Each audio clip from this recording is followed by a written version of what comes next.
Hi friends, ಎಲ್ಲರಿಗೂ ನಮಸ್ಕಾರ. ನಾನು ನಿಮ್ಮ ರೇಖಾ ಅಡುಗೆ ಚಾನಲ್ಗೆ ಎಲ್ಲರಿಗೂ ಸ್ವಾಗತ. ಇವತ್ತೊಂದು ಬೆಳಗಿನ ಬ್ರೇಕ್ಫಾಸ್ಟ್ಗೆ ಈಸಿಯಾಗಿ ಒಂದು ಬದನೆಕಾಯಲ್ಲಿ ಟೊಮೊಟೊ ರೈಸ್ ಬಾತ್ ಮಾಡೋದು ತೋರಿಸ್ಕೊಡ್ತಾ ಇದ್ದೀನಿ.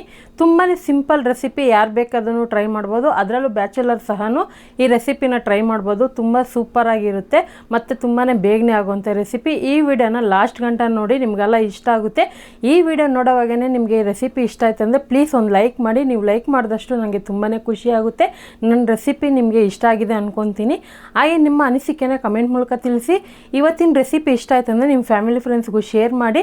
ಹೊಸದಾಗಿ ರೇಖಾ ಅಡುಗೆ ಚಾನಲ್ನ ನೋಡ್ತಾ ಇದ್ದರೆ ಸಬ್ಸ್ಕ್ರೈಬ್ ಮಾಡಿ ಪಕ್ಕದಲ್ಲಿರೋ ಬೆಲ್ ಐಕನ್ ಕೂಡ ಕ್ಲಿಕ್ ಮಾಡ್ಕೊಳ್ಳಿ.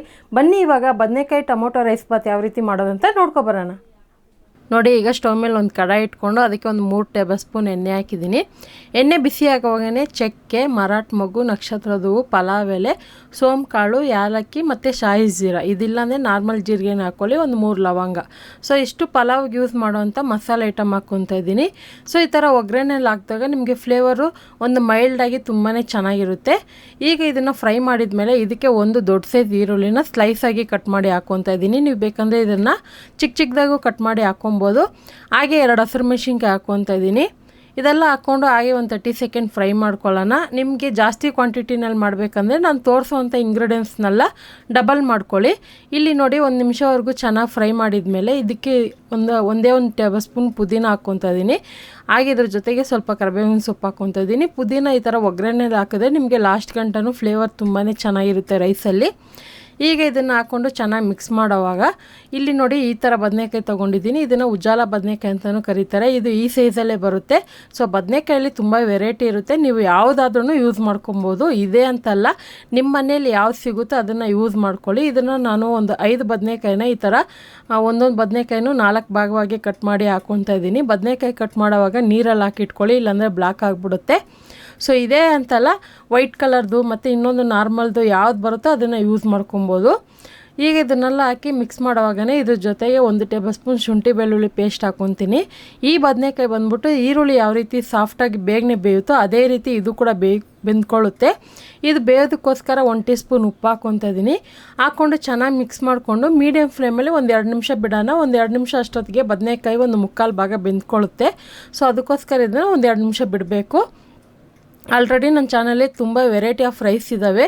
ನೀವೇನಾದರೂ ಹೊಸದಾಗಿ ನೋಡ್ತಾ ಇದ್ದರೆ ಖಂಡಿತ ನಮ್ಮ ಚಾನಲಲ್ಲಿ ಹೋಗಿ ನೋಡಿ, ಎಲ್ಲ ಥರ ರೆಸಿಪಿನೂ ಸಿಗುತ್ತೆ. ಈಗ ನೋಡಿ, 1-2 ನಿಮಿಷ ಆದಮೇಲೆ ಈಗ ಇದಕ್ಕೆ ಒಂದು ಅರ್ಧ ಟೀ ಸ್ಪೂನ್ ಅರಿಶಿನ ಪುಡಿ ಹಾಕ್ಕೊತಾ ಇದ್ದೀನಿ. ಖಾರಕ್ಕೆ 1 ಟೀ ಸ್ಪೂನ್ ಅಚ್ಕಾರದ ಪುಡಿ ಹಾಕ್ಕೊತಾ ಇದ್ದೀನಿ. ಹಾಗೆ ಇಲ್ಲಿ ಗರಂ ಮಸಾಲ ಒಂದು ಅರ್ಧ ಟೀ ಸ್ಪೂನ್ ಹಾಕ್ಕೊತಾ ಇದ್ದೀನಿ. ನೀವು ಬೇಕಂದರೆ ವಾಂಗಿಬಾತ್ ಪೌಡರ್ ಸಿಗುತ್ತಲ್ಲ, ಅದು ಸಹ ಯೂಸ್ ಮಾಡ್ಕೊಬೋದು. ಅಥವಾ ಪಲಾವ್ ಪೌಡರ್ ಅಂತಲೂ ಸಿಗುತ್ತೆ, ಅದನ್ನು ಯೂಸ್ ಮಾಡ್ಕೊಬೋದು. ಯಾಕಂದರೆ ಇವತ್ತು ನಾವು ಮಾಡ್ತಾ ಇರೋದು ಮಸಾಲ ರೈಸ್ ಬಾತು, ಒಂದು ಡಿಫ್ರೆಂಟಾಗಿ ಈಸಿಯಾಗಿ ತುಂಬಾ ಚೆನ್ನಾಗಿರುತ್ತೆ. ಈಗ ಇದಕ್ಕೆ ಒಂದು 2 ಮೀಡಿಯಮ್ ಸೈಜ್ ಟೊಮೊಟೊ ಹಾಕ್ಕೊತಾ ಇದ್ದೀನಿ. ಇದೇ ಪ್ರಾಸೆಸ್ನ ನೀವು ಕುಕ್ಕರಲ್ಲಿ ಮಾಡ್ಬೋದು. ಆದರೆ ಪಾತ್ರೆಯಲ್ಲಿ ಮಾಡೋ ಟೇಸ್ಟು ಕುಕ್ಕರಲ್ಲಿ ಮಾಡೋ ಟೇಸ್ಟು ತುಂಬಾ ಡಿಫ್ರೆಂಟ್ ಇರುತ್ತೆ. ನೀವು ಕುಕ್ಕರಲ್ಲಿ ಮಾಡಿದಾಗ ಅದು ಬೇರೆ ಟೇಸ್ಟ್ ಇರುತ್ತೆ. ಈ ಥರ ಪಾತ್ರೆಯಲ್ಲಿ ಅನ್ನ ಸಪ್ರೇಟಾಗಿ ಮಾಡಿ ಗೊಜ್ಜು ಮಾಡಿ ಮಿಕ್ಸ್ ಮಾಡಿದ್ರೆ ಇದು ತುಂಬಾ ಸೂಪರಾಗಿರುತ್ತೆ.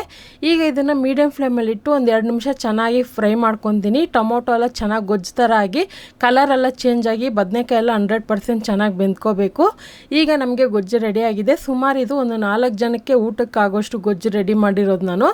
ಇಲ್ಲಿ ನಾನು ಆಲ್ರೆಡಿ ಪಾತ್ರೆನಲ್ಲಿ ಅನ್ನ ಮಾಡಿಟ್ಟಿದ್ದೀನಿ. ನೀವು ಕುಕ್ಕರಲ್ಲಿ ಮಾಡಿದರೆ ಮುಂಚೆನೇ ಒಂದು ಪ್ಲೇಟಲ್ಲೋ ಬಟ್ಲಲ್ಲೋ ಹಾಕಿ ಉದ್ರಾಗಿ ತಣ್ಣಗೆ ಆರೋದಕ್ಕೆ ಬಿಟ್ಟರೆ ಉದ್ರಾಗುತ್ತೆ. ಪಾತ್ರೆನಲ್ಲಿ ಮಾಡಿದ್ರೆ ನಿಮಗೆ ಈ ಥರ ಉದ್ರಾಗೆ ಸಿಗುತ್ತೆ. ನೀವು ರೆಗ್ಯುಲರಾಗಿ ಯಾವ್ದು ಯೂಸ್ ಮಾಡ್ತೀರೋ ಅನ್ನ ಅದೇದಲ್ಲೇ ಮಾಡ್ಕೊಬೋದು. ಈಗ ಇದನ್ನು ಚೆನ್ನಾಗಿ ಮಿಕ್ಸ್ ಮಾಡ್ಕೊತಾ ಇದ್ದೀನಿ. ಹಾಗೆ ನಿಮ್ಗೆ ಏನಾದರೂ ಟಿಪ್ಸು, ಶಾಪಿಂಗ್ ವಿಡಿಯೋ ಅಥವಾ ಕ್ರಾಫ್ಟ್ ಐಡಿಯಾಸ್ ಎಲ್ಲ ಬೇಕಂದರೆ ರೇಖಾ ಟ್ಯಾಲೆಂಟ್ ಚಾನಲ್ ಇರುತ್ತೆ, ಖಂಡಿತ ಹೋಗಿ ನೋಡಿ. ಇಷ್ಟ ಆಯ್ತು ಅಂದರೆ ರೇಖಾ ಟ್ಯಾಲೆಂಟ್ ಚಾನಲ್ನ ಸಬ್ಸ್ಕ್ರೈಬ್ ಮಾಡ್ಕೊಳ್ಳಿ. ಹಬ್ಬಕ್ಕೆ ಬೇಕಾಗಿರೋ ಥರ ಎಲ್ಲ ಥರ ರೆಸಿಪಿನೂ ಹಾಕಿರ್ತೀನಿ, ನೀವು ಒಂದು ಸರಿ ನೋಡಿ.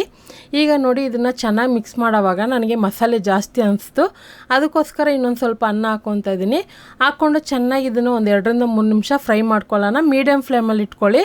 ಯಾವುದೇ ರೀತಿ ಇಲ್ಲಿ ಗೊಜ್ಜು ಸ್ವಲ್ಪ ತೆಳ್ಳಗಿರೋದ್ರಿಂದ ನಿಮ್ಗೆ ಅನ್ನ ಹಾಕಿದಾಗ ಅನ್ನ ಮುದ್ದೆ ಮುದ್ದೆ ಥರ ಆಗಲ್ಲ, ಉದ್ರುದ್ರಾಗೆ ಬರುತ್ತೆ, ತುಂಬಾ ಚೆನ್ನಾಗಿರುತ್ತೆ ಟೇಸ್ಟು. ಈಗ ಕೊನೆಯಲ್ಲಿ ಕೊತ್ತಂಬರಿ ಸೊಪ್ಪು ಹಾಕ್ಕೊತಾ ಇದ್ದೀನಿ. ಇದ್ರ ಜೊತೆಗೆ ನೀವು ಯಾವುದೇ ರೀತಿ ಚಟ್ನಿ, ಗ್ರೇವಿ, ಕುರ್ಮಾ ಆ ಥರ ಯೂಸ್ ಮಾಡ್ಕೋಬೋದು. ಅದೇ ಹೀಗೆ ತಿಂದರೆ ತುಂಬಾ ಚೆನ್ನಾಗಿರುತ್ತೆ. ಇದ್ರ ಜೊತೆಗೆ ಆಲೂಗಡ್ಡೆ ಚಿಪ್ಸೋ ಅಥವಾ ಏನಾದರೂ ಮಿಕ್ಚರೋ ಆ ಥರ ಸ್ನ್ಯಾಕ್ಸ್ ಐಟಮ್ ಇಟ್ಕೊಂಡು ನಂಚ್ಕೊಂಡು ತಿಂತಾಯಿದ್ರೆ ಇನ್ನೂ ಸ್ವಲ್ಪ ಎಕ್ಸ್ಟ್ರಾ ಹೋಗುತ್ತೆ ಊಟ ಹೊಟ್ಟೆಗೆ. ಸೊ ಅಷ್ಟು ಚೆನ್ನಾಗಿರುತ್ತೆ ಟೇಸ್ಟು. ಖಂಡಿತ ನೀವು ಯಾವತ್ತೂ ಟ್ರೈ ಮಾಡಿಲ್ಲ ಅಂದರೆ ಒಂದು ಸರಿ ಟ್ರೈ ಮಾಡಿ ನೋಡಿ, ಸೂಪರಾಗಿರುತ್ತೆ. ಖಂಡಿತ ಈ ರೆಸಿಪಿನ ಕುಕ್ಕರಲ್ಲೂ ಮಾಡ್ಕೊಬೋದು, ಆದರೆ ಕುಕ್ಕರಲ್ಲಿ ಮಾಡೋ ಟೇಸ್ಟ್ ಡಿಫ್ರೆಂಟ್ ಇರುತ್ತೆ. ಇದು ಮಾತ್ರ ಸೂಪರಾಗಿರುತ್ತೆ. ಖಂಡಿತ ಇವತ್ತು ತೋರಿಸಿರುವಂಥ ಈ ರೆಸಿಪಿ ಇಷ್ಟ ಆಯ್ತು ಅಂದರೆ ನೀವು ಟ್ರೈ ಮಾಡಿ ನೋಡಿ, ಯಾವ ಥರ ಬಂತು ಅಂತ ಕಮೆಂಟ್ ಮಾಡಿ. ಈ ರೆಸಿಪಿ ಇಷ್ಟ ಆಯ್ತು ಅಂದರೆ ಲೈಕ್ ಮಾಡಿ ಮತ್ತು ಶೇರ್ ಮಾಡಿ. ರೇಖಾ ಅಡುಗೆ ಚಾನಲ್ನ ಸಬ್ಸ್ಕ್ರೈಬ್ ಮಾಡಿ. ಈ ವಿಡಿಯೋ ನೋಡಿದ್ದಕ್ಕಾಗಿ ಎಲ್ಲರಿಗೂ ಧನ್ಯವಾದಗಳು.